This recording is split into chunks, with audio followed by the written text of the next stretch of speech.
don't give up because it's a hard path. If it would be easy, everyone would be a trader. You are going to lose money. You are going to burn accounts. Understand where you make mistakes and why you do that.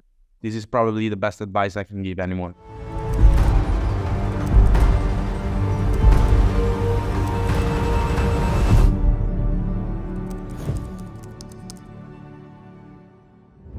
Hello, everyone, and welcome back to another TFT interview. Today, I have the pleasure to host Luigi, who comes from Italy and has more than 4 years of trading experience.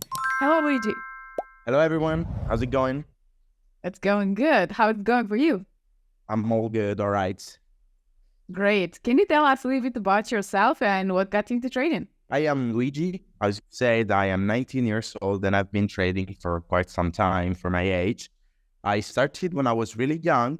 How did I start? I started from one of those gurus videos that I found on social media.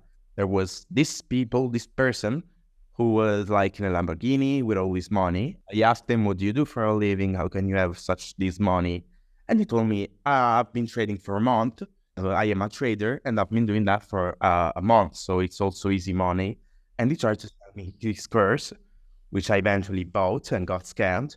But that's how I started getting into trading. How did you get the money when you've been like, how old? 13, 14 years old? I was 14 years old. I bought this course and it was 10 registered videos talking about trend lines and Fibonacci and stuff like that. Useless because they were just explaining the tool and not how to trade, what trading is. So it was useless, basically. In the years later, I was obviously going to high school, but thanks to him, like we can say, I started to know about trading and I got intrigued by all the world that is behind trading. And so I started studying and I didn't want to go to school. I didn't want to study school stuff because I was so focused on trading. And it's crazy how it's like I already know from 15 years old that I wanted to do that in my life because there are people who study years, decades just to get go to college, and then in the end they get a job that doesn't even pay well or not even the job that they want to do. So I found something that was kind of good, that pays well, and that is very based on meritocracy. So if you do good, you get paid good. If you don't do good, you don't get paid good. So that's what's I loved about trading. It's amazing to see how young you've been and being so aware of what kind of industry it is and what is required. Can you tell us a little bit about the learning curve? How long time did it take you to find your strategy? I can say that my career has begun when I was 16. From 16, I started the trade. I took the decision to do this in my life, to keep trading and learn everything about trading. So when I was 16, I started studying, buying courses. I found my mentor, which I really required him to pay very good money. So I got this good mentor who learned me everything about trading. And so I eventually started to create my own strategy. I learned that trading requires discipline. So you need to have your rules. You have to have your trading plan.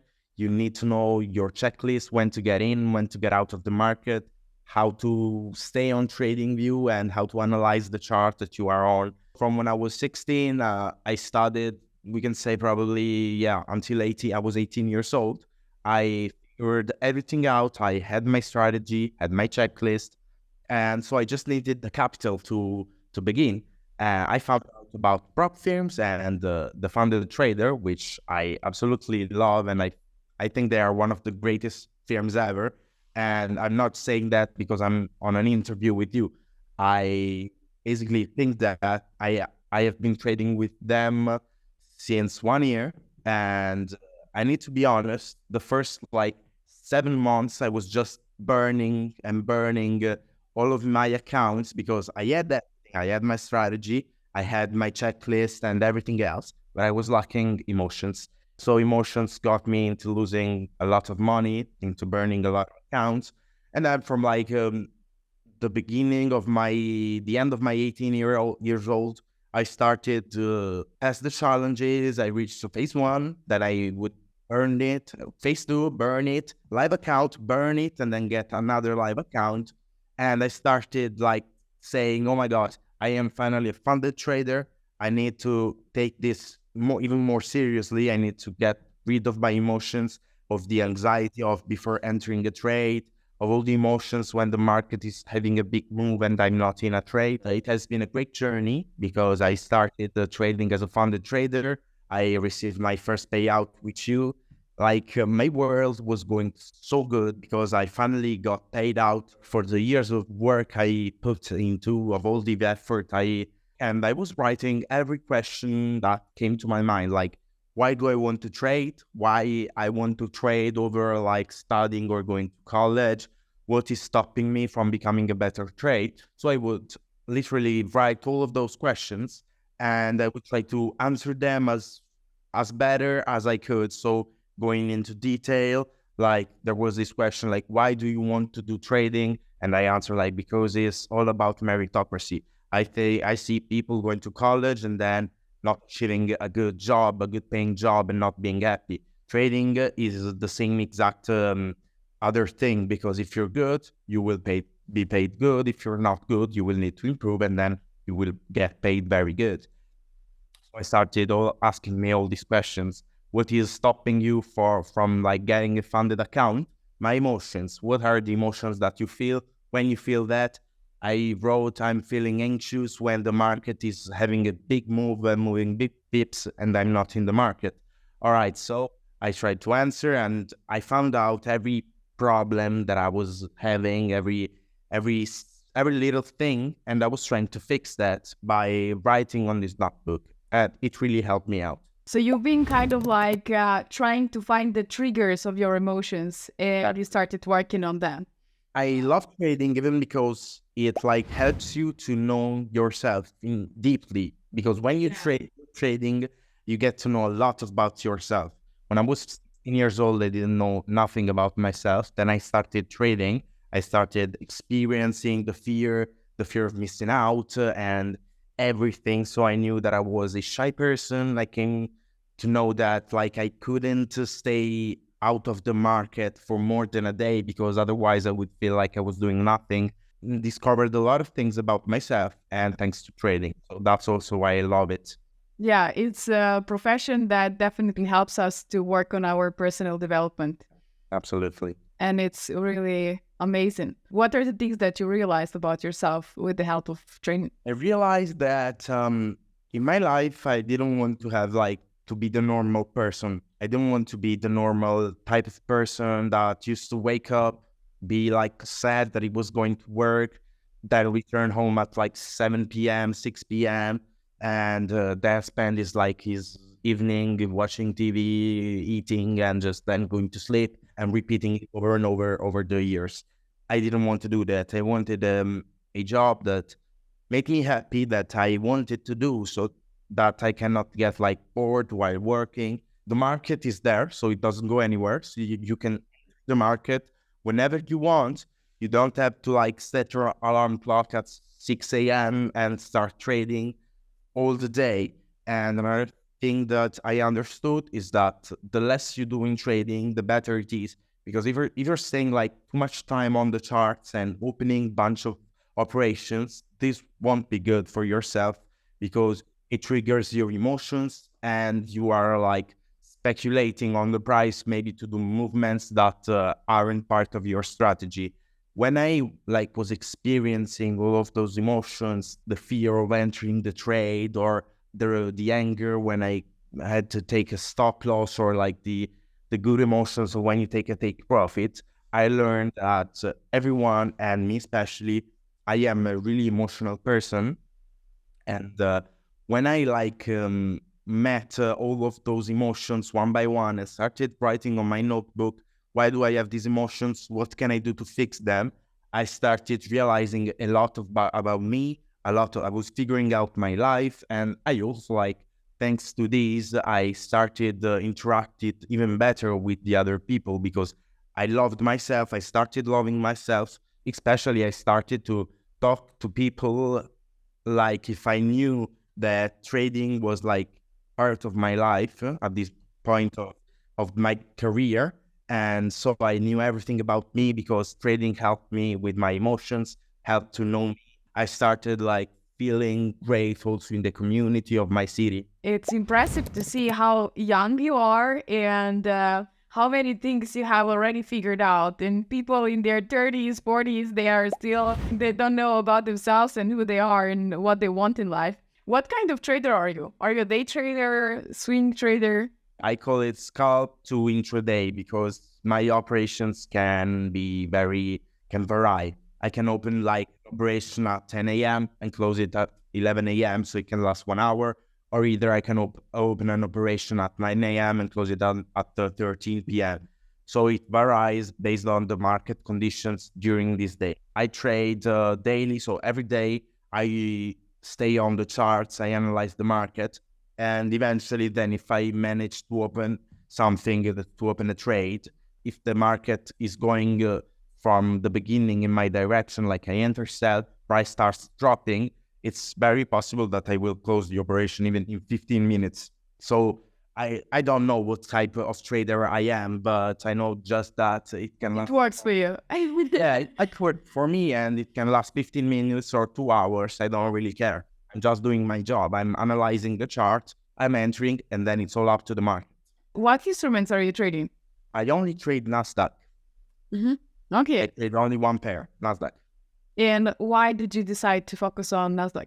I started trading Nasdaq because I was studying, there was this time where I was studying indices. I knew that I started learning that they were very volatile.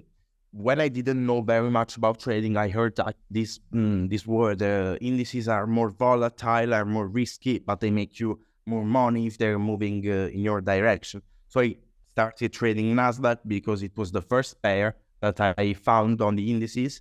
And then over the course of the years, I started learning more and more about trading and about indices.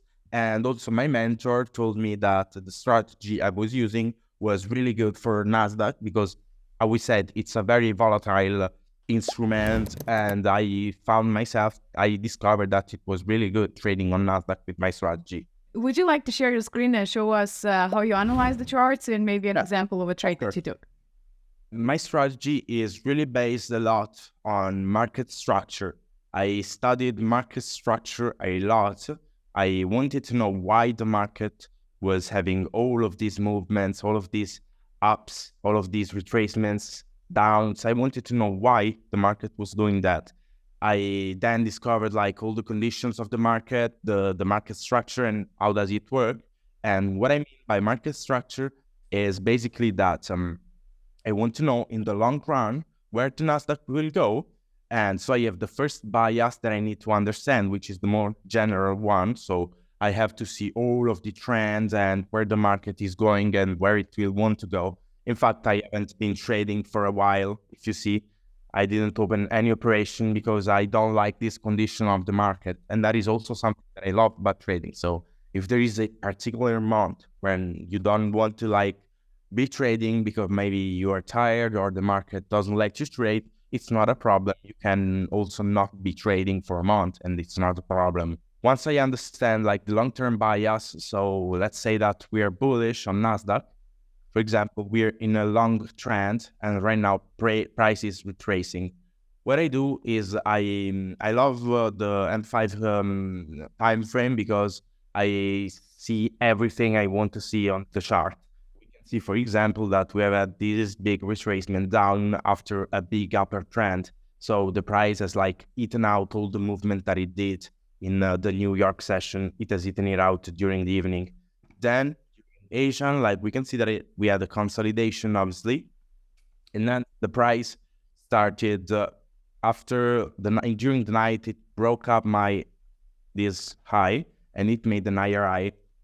It retraced. It went down on this demand, breaking this higher high, and not breaking right here. So that's not really good, because it left me a spike, so it's a refusal of this price. So I analyze my market structure, I understand what's the trend, if we're bearish, if we're bullish. Once I understand all of that, I add liquidity. So we could say that all of these spikes are liquidity, and we have had a liquidity grab with this spike. So the price right now is starting to drop. So this was liquidity. This was the liquidity grab. Then the price started to make lower lows. It broke this minimum. And now again, it's trying to break all of this. It lost 1 minute and 40 seconds. Then I would say if the price decides to break out under there, if it breaks, it will probably be projected until this minimum, which is another demand. So there we go. The price is breaking out. We said like there has been a higher right there with this price movement. So I would probably expect the market to do something like that. So right now it will break, maybe break. Then I will try to search for a retest on the supply that caused the price movement, this big drop. And then I will go to projection at a risk reward of 1 to 3 with a stop loss on the high and the TP to my zone, which is this demand in this case. And so yeah, my TP usually is at 1 to 3 of risk to reward, or like zones of potential reaction like this minimum, because highs and lows are like more likely to give the price a reaction. I also use inefficiencies, supplies, demand, and they try to put in all of that also the volumes. How can you see? Right there, I have all these volumes that tell me whether either the price is more likely to go up or down. Like if price now breaks and gets back to my supply, I would switch to M1, and once it gets up there, so we arrive at the supply, I will have my what I call my candles.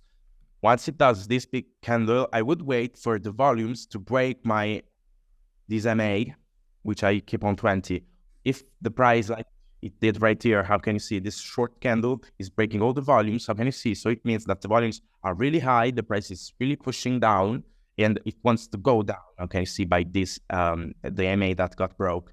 So I would wait for a return over my zone, a big candle in my direction, and the volumes that are breaking. If this happens, I would enter at the closing of the candle and the stop loss, or on the up the spike, or on the candle. It depends how big the candle is, because if it does like a candle like this big, I would just make it like there, or up the efficiency. So we have the inefficiency here, market structure, liquidity, volumes, all combined. It gives me a really good strategy and a very good edge on the market, because I have a 55% win rate with all my conditions. Combined with a 1 to 3 risk to reward, it's a very profitable strategy. I don't take partials. I just bring my stop loss to break even once it breaks to minimum. So if I have one lower right here, and then maybe it's also this lower low, once it breaks, so we will have like a price movement like this, 1, 2, and 3. There, I will put my stop loss to break even after the second breakout. If it hits the TP, it's okay, all right. Otherwise, it will hit break even, and it's not a problem, because with this strategy, you can take very good trades every day, and there are opportunities in the market. I will say before, the market doesn't go anywhere. So if you do anything today, obviously you have the next day, 2 days from now, 3 days, it's not a problem. Do you have a rule that you are not going to enter if the risk to reward is not minimum 1 to 3? Or like, how do you have any rules about it? This rule that my minimum risk to reward must be 2.5, 1 to 2.5. That's the bare minimum. Otherwise, I'm not entering the trade. Like you can see it visually, it's not very good as a trade. Your stop loss and your TP are almost the same. So I try to go always for a 1 to 3 minimum. I will enter the trade. If you have a 1 to 3 right here and another zone below, which will bring my risk reward to at least 1.4 to 4 reward, what I will do is once the price reaches 1 to 3, I will close half of my position. So right here, I close half of my position, and the other half, I go like for the full TP. So I try to reach the 1 to 4 risk reward, and that gets me a really good edge. So I close off of the position on the 1 to 3, and the other one I let it go until the total TP, the like last TP. How are you dealing with the losing streak?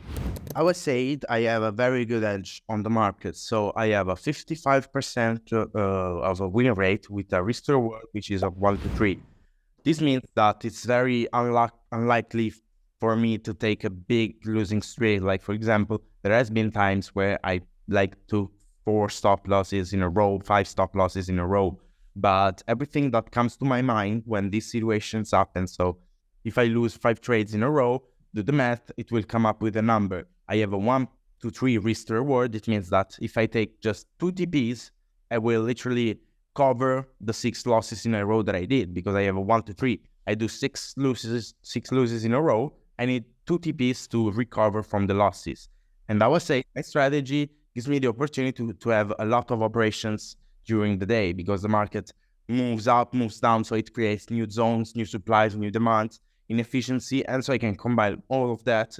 It's not a problem. So if I take losing streak, because I know that I think long term, I know that maybe there can be a month where I close the month without gain or in lose. But I know that in a year from now, I will be super profitable because I backtested my strategy. Did you do something about your psychology, like reading books, meditation, something like that? Something that I like doing is reading books. I tried meditating. I tried it, but I absolutely cannot do that. I find that boring. I absolutely can't do meditate. I don't like it. But instead, I like reading because I find it relaxing and a good alternative to the phone. So maybe you're going to bed. It's 11 p.m. You're going to bed. Instead of staying on the phone and so doing whatever you could, you read a book. I find that extremely relaxing. And also, I have a lot of trading books. I've read a lot of them about the risks that are in this work, in this job, the risks of not having a good trading plan, of not having a strategy, and also about the psychology things. I have a book named The Brain Axe, which helps you understand how the brain works, how the impulses to your brain arrive and why, and how to fix that. So yeah, I like reading, and I've read a lot of trading books. So journaling and reading books is kind of what shaped your strong mental game. Yeah, absolutely. I have this, we can say, motto where I say that if you don't have ideas, read. While if you have ideas but don't know how to make them practical, write. And that's what actually helped me during my path of becoming a good trader and a good being in general. What advice would you give to new traders that are just getting started? The advice that maybe I wanted someone to tell me when I started trading is just don't give up, because it's a hard path. Because otherwise, if it would be easy, everyone would be a trader, or trading would pay that well. I have maybe the thing that I would say is don't give up. You are going to fail, because you are going to fail. You are going to lose money. You are going to burn accounts. But keep going, understand the mistakes that you do, fix them, and keep going. If you do another mistake, do the same thing. Understand why you did that mistake, understand how to fix that. You can do how I do, so basically write all the things that come to your mind, or you can find your own way. It's not important. The important thing is that you actually keep going, understand where you make mistakes and why you do that. This is probably the best advice I can give anyone. And what are your plans and goals, both with trading and in general in life? In trading, I would love to reach $1 million in total funding. So the funded trader has the max allocation to 600K, I remember. And so I would love to have 300K on the funded trader, 200K on another prop firm, 100K on another prop firm. So diversify my prop firm portfolio. And also, I do not trade on every account that I have, because I also use many other strategies. For example, I could put an expert advisor on one prop firm, and then on another prop firm I can trade on it personally. So I have also multiple sources of income. For example, the prop firm that I put the expert advisor on gives me money every month without actually doing anything, if not installing the expert advisor. Then there is the account where I trade, which gives me a lot of money because luckily I am good at trading and I have my edge proved on the market. Yeah, I mean, trading, this will be like one of the things that I want to succeed. 1 million in founding. Then I have my personal account, because also without prop firms, you need to have your personal own account. But I think that prop firms are amazing, like are literally the best invention ever made to me. And more in general in life, I just want like a peaceful life. I want a family, I want a house. I don't want to have problems. Like if I want to go on vacation with my wife and my kids, I don't want to like have the problem, no, we don't have money, no, we don't have time. I just want to be free. So if I want to do something, I can do it. If I want to buy something, I can buy it. That's everything I want. Also because I grew up in a family where we absolutely weren't not even close to rich. We were almost poor in my family. I understand what sacrifices you have to make to succeed in life. And I understand that it's not a good way of living if you have money problems. And that's Problems, yeah, unfortunately, money has become like necessary to everyone. That's not good, but it is how it is. So if money is necessary, you have to do everything to get money. I want to ask you about the EAs. Are you programming the EAs or? Yeah, no, I'm not programming the EAs because I'm not a coder. I don't know how to do that. But I have a friend that works in a bank. If I remember, it's Barclays. So I have a friend here, and he's also a programmer. He has his own expert advisor. He sells that on the MQ5 site. So he sells the EAs, and I got the EA from him, and they're just amazing. So if I get the prop firm account, I just put the expert advisor right here, and then on another account, I trade myself. So I have multiple sources of incomes. And what is your opinion about the EAs, like long term? Do you think that an EA can work long term and I was really skeptical about it because I also thought like it can be possible. Basically, you're making money without doing anything. You're just installing the expert, and I was skeptical about it. But then I tried it on my skin. I put the expert on this account, and it's been running for like a few months right now. It's been 3 or 4 months, but the expert advisor is running since 2017. So it has made all the period of the COVID, of the war, so in particular market conditions, and it has reached the max drawdown of the 25% on the account.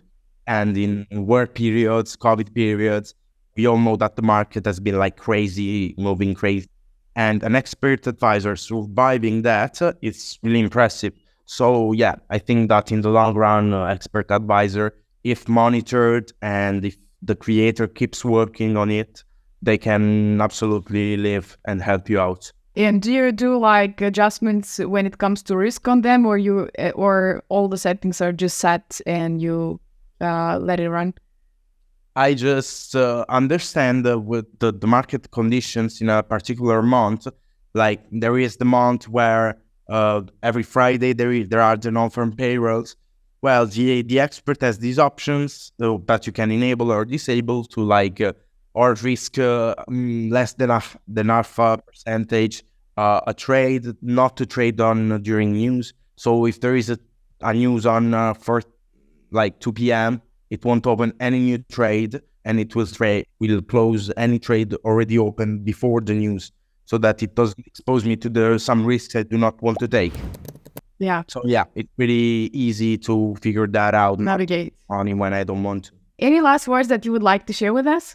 First of all, a big thank you to the Funded Trader, because I love your prop firm and I find it absolutely amazing.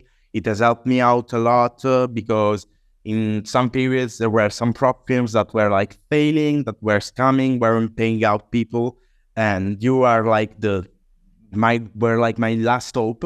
And I was absolutely amazed with your efficiency, your support.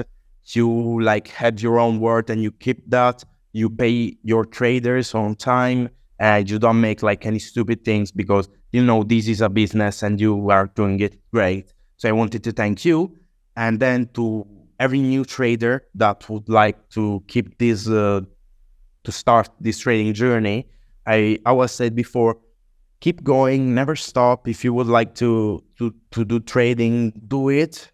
Focus, manage to understand the risks of this job and understand your mistakes. That's everything you need to do.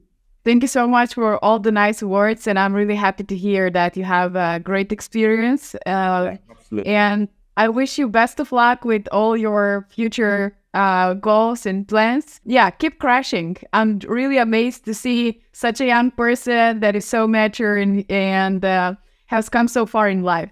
Yeah. So wish you best of luck, and I hope to have a follow-up interview when you hit the maximum location. Absolutely. Wish you the best to Anna, and big thank you to the Funded Trader and you, of course. Thank you so much. You're an amazing person. Thank you. Perfect. To all of you watching, thank you so much for watching. Don't forget to hit the like button, subscribe, hit the notification bells, and show us some love in the comments down below. Trade safe, and until next time.